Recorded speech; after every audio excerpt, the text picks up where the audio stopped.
Hello વિદ્યાર્થી મિત્રો, એજ્યુકટેકનો ચેનલમાં આપનું સ્વાગત છે। આજે આપણે શીખીશું ધોરણ 7 વિષય હિન્દી નિસ્વાધ્યાયન પોથીનો પાઠ 9 સમય સારણી।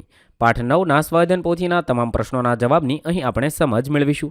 આ વિડીયોનો હેતુ વિદ્યાર્થીઓ માત્ર સરળતાથી સમજીને લખી શકે તે માટેનો છે, તેથી વિદ્યાર્થી મિત્રો દરેક પ્રશ્નોના જવાબ વિડીયોમાંથી જોઈને લખવાને બદલે તમારા વિચારો મુજબ જવાબ લખવા પણ જરૂરી છે। તો ચાલો શીખીએ પાઠ 9 સમય સારણી।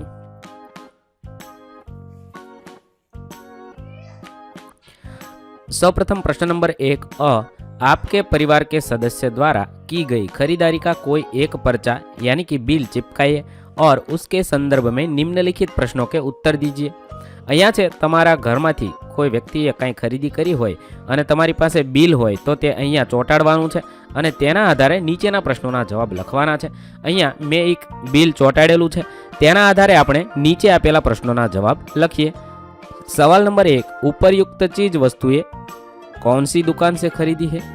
जवाब लखीशु गायत्री प्रोविजन स्टोर से खरीदी है। 2, पर्चे में कुल कितने रुपयों की खरीदारी हुई है? 445 रुपये की खरीदारी हुई है।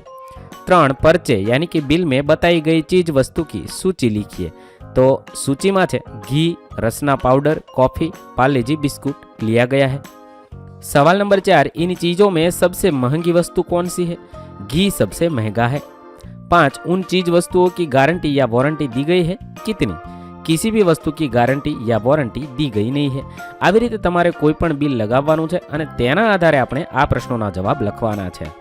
ત્યારબાદ પ્રશ્ન નંબર 1 ब, आपके परिवार की सभ्य संख्या के मुताबिक राशन की दुकान का पर्चा बिल बनाइए। અહીંયા છે તમારે તમારા ઘરના સભ્યોની સંખ્યા મુજબ રેશન કાર્ડ છે એની દુકાનની એક બિલ બનાવવાનું છે। અહીંયા છે સભ્ય સંખ્યા 4, प्रति व्यक्ति अनुपात यानी कि 350 ग्राम, कुल अनुपात 1.4 किलोग्राम, किंमत 13.50 रुपया प्रति किलो है और कुल किंमत 18.9 रुपया थशे। આવી રીતે તમારે બધી વસ્તુઓનું બિલ બનાવવાનું છે। મેં અહીંયા ઘઉં કેટલા મળે છે, નમક કેટલું મળે છે, ચાવલ, મિટ્ટી का तेल આ બધું કેટલું કેટલું મળે છે તેનું બિલ બનાવ્યું છે 4 સભ્ય સંખ્યા દીઠે। અહીંયા તમારે તમારા સભ્યની સંખ્યાને આધારે કેટલું મળે છે અને કેટલા રૂપિયા થશે એ બિલ આખું બનાવવાનું છે। કુલ 615 રૂપિયાનું બિલ થશે। આવી રીતે તમારા ઘરે આ રેશન કાર્ડમાં કેટલું મળે છે અને કેટલું બિલ આવે છે તે અહીંયા તમારે લખવાનું છે। ત્યારબાદ પ્રશ્ન નંબર 1 હોટલ બચ્ચા પાર્ટી के मेनू के आधार पर निम्नलिखित प्रश्नों के उत्तर लिखिए। અહીંયા મેનુ આપેલું છે, તેની અંદર આપેલા ચિત્રને આધારે આપણે નીચે આપેલા પ્રશ્નોના જવાબ લખવાના છે। આ ચિત્ર વાંચવાના છે, સમજવાના છે, તેના આધારે પ્રશ્નોના જવાબ લખીએ। सवाल नंबर 1, अगर आप मिक्स भाजी पराठा और पुलाव खाते हैं तो कितने रुपये चुकाने होंगे? जवाब लखीशु 122 रुपये चुकाने पड़ेंगे। 2, अगर आपके पास 150 रुपये हो तो आप मेनू में से कौन कौन सी चीज़ें खा सकते हैं? जवाब थशे मिक्स भाजी, शाक, पराठा, वेज बिरयानी, ककड़ी टमाटर खा सकते हैं। 3, उपरयुक्त मेनू में से आपके पसंद की चीज़ों के नाम लिखिए। आपेला मेनू मांथी मारी पसंदगीनी चीज है लच्छी, छास, वेनिला अने चॉकलेट। तमारे तमारी पसंदनी वस्तुनुं नाम लखवानुं छे। 4, होटल बच्चा पार्टी मेनू में आप और कौन कौन सी रेसिपी यानी कि व्यंजन बढ़ाना चाहते हैं? पनीर टिक्का सब्जी, कुलचा, पापड़, रायता मैं बढ़ाना चाहता हूँ। 5, होटल बच्चा पार्टी मेनू में आपके पसंद की कौन सी रेसिपी नहीं है? काजू करी सब्जी, भाखरी, मसाला पापड़, पाइनएप्पल रायता नहीं है। प्रश्न नंबर 1 ई, होटल बच्चा पार्टी के मेनू के आधार पर निम्नलिखित पर्चा यानी कि बिल बनाइए। અહીંયા છે એક બિલ બનાવવાનું છે। હોટેલ બચ્ચા પાર્ટીના આધારે એ ચિત્ર જોઈને બિલ બનાવવાનું છે। ગુજરાતી થાળી 210 રૂપિયા 50 પૈસે, આલુ મસાલા 47 રૂપિયા 50 પૈસા છે, મટર પનીર 48 રૂપિયા 50 પૈસા છે। આવી રીતે ખીચડી કઢી, પુલાવ, નાન, સેન્ડવિચ, આઈસ્ક્રીમ દરેક વસ્તુનો ભાવ લખવાનો છે અને તેનો કુલ સરવાળો કરી અને કુલ બિલ લખવાનું છે। આવી રીતે તમે લખી શકો છો।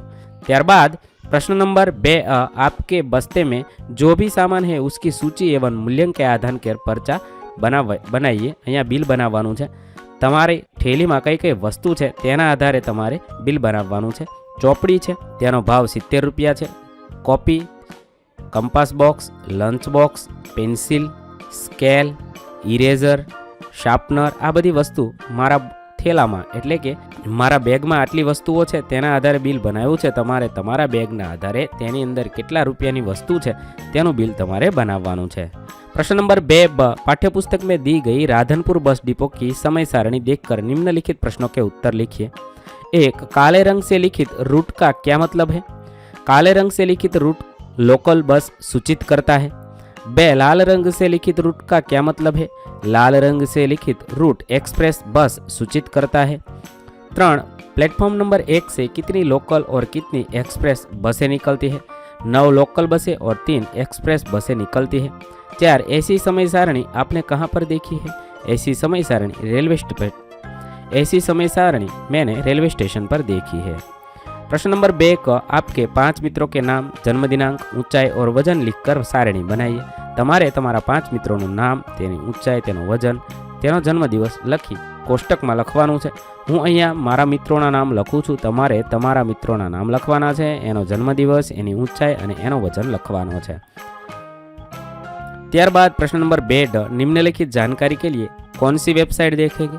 बसों की समय सारणी, ई बुकिंग, रोड मैप आदि की अधिक जानकारी हेतु जीएसआरटीसी, आईआरसीटीसी बस, रेड बस, अभी बस, मेक माय ट्रिप, गो आईबीबो, यात्रा आदि वेबसाइट જોઈ શકીએ છીએ. બીજું, रेल के बारे में अधिक जानकारी के लिए where is my train, rail Yatri, NTES, Indian Railways, IRCTC website જોઈ શકાય છે. 3. हवाई अड्डे समय सारणी ई बुकिंग के लिए एयर इंडिया की website www.airindia.com, Air India, IndiGo, SpiceJet, Vistara, SIA, Akasa Air, Go First, AirAsia India આવી બધી વેબસાઇટ જોઈ શકો છો. પ્રશ્ન નંબર 3 સહી જોડ મિલાઈએ. અહીંયા છે ગુજરાતી નામ આપેલા છે, તેની અંદરથી આપણે હિન્દી શોધી અને લખવાનું છે. હરરાજી તો નીલામ, બિલ તો પરચા, ઉછાળો તો બઢતી, ચોપડો તો વહી, નૂર તો પ્રકાશ, નફો તો મુનાફા, ચેક તો રૂકા, ફાયદો તો લાભાંશ, ખરીદી તો લેવાલી, વ્યાજ તો सूद થશે. આ રીતે તમે લખી શકો છો. प्रश्न नंबर 3 सही जोड़ मिलाइए. कोष्टक में से क्रम संख्या लिखिए. औसत तो चौथું सरासरी થશે. कमी बेशी तो 8મું વધઘટ થશે. 3 कोठी तो 11 પેઢી થશે. ખરીદદાર તો 10 એટલે કે ગ્રાહક થશે. 5 ખાતા તો પહેલું એટલે ખાતું થશે. 6 ગુદામ તો 12 વખાર થશે.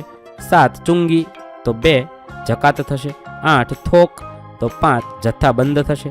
9 દસ્તખત તો 6 સહી થશે અને 10 નકદ તો 3 રોકડ થશે. આ રીતે આપણે સાચી જોડ મેળવી શકીએ. અહીં આપણા પાઠ 9ના પ્રશ્નોના જવાબ પૂર્ણ થશે. વિદ્યાર્થી મિત્રો, ધોરણ 7ની હિન્દી વિષયની સ્વાધ્યાયન પોથીના તમામ પ્રશ્નોના જવાબના વિડીયો આપણી ચેનલ પર ઉપલબ્ધ છે, જે તમે ધોરણ 7 હિન્દી સ્વાધ્યાયન પોથી નામના પ્લેલિસ્ટમાંથી મેળવી શકો છો. પ્લેલિસ્ટની લિંક વિડીયોના ડિસ્ક્રિપ્શનમાં આપેલી છે. થેન્ક યુ દોસ્તો. એજ્યુકટેકનો ચેનલ તરફથી વિડીયો નિહાળવા બદલ આપનો આભાર. આવા બીજા વિડીયોઝ નિહાળવા માટે અમારી YouTube ચેનલ એજ્યુકટેકનો અત્યારે જ સબસ્ક્રાઇબ કરો. આભાર દોસ્તો.